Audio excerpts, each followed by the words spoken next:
Delegate Chris Tomlinson has introduced this legislation before, but since it hasn't passed, he'll be pushing for it once again, especially with recent mass overdoses, even concerns about bad batches.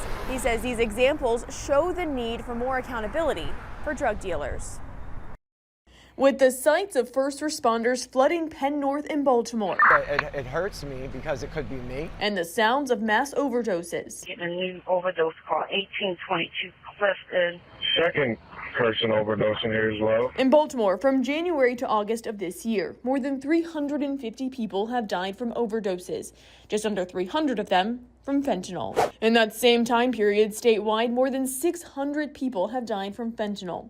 Many others have been hospitalized, but were lucky enough to walk away. And it's even a problem in rural places like Carroll County. There's been more than 172 overdoses so far this year, some of them fatal. While they haven't had a mass overdose event like in Baltimore, the Carroll County Sheriff's Office says there was a 6-day stretch in September where 7 opioid overdoses were reported. So when I see these things, I mean, the first thing that pops in my head is, this is why this legislation needs to pass. Delegate Chris Tomlinson, representing Carroll and Frederick counties, is trying to pass legislation to impose stiffer penalties on those dealing fentanyl-laced drugs, which kill or hurt someone. They would be able to then move forward with charging them with an additional felony that would have a maximum of 20 years. That we're not going after friends or couples who are sharing with one another. And more importantly, it allows us to work our way up the chain. Tomlinson has been trying to pass this legislation for 2 years now. That will go after drug dealers who are selling the worst of the worst to our loved ones,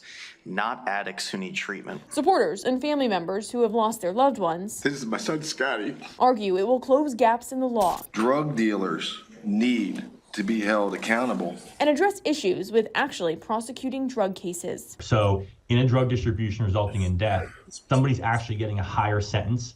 We'll get a higher sentence for dealing drugs rather than killing somebody. There are charges.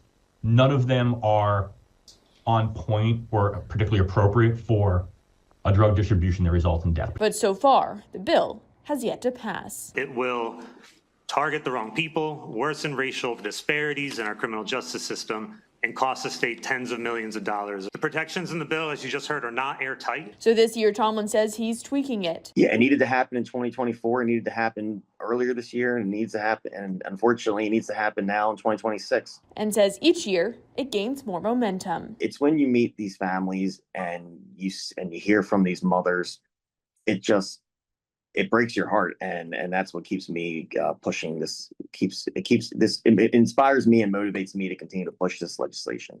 Tomlinson, who is a Republican, says he's working to get support for this bill across the aisle with other Democrats, but right now it's not clear if this bill will get enough support to pass. In Baltimore, Jessica Babb, Fox 45 News. I'm Kai Jackson. Thank you for watching. Here's another video to watch. Also, please take a moment to subscribe to our channel.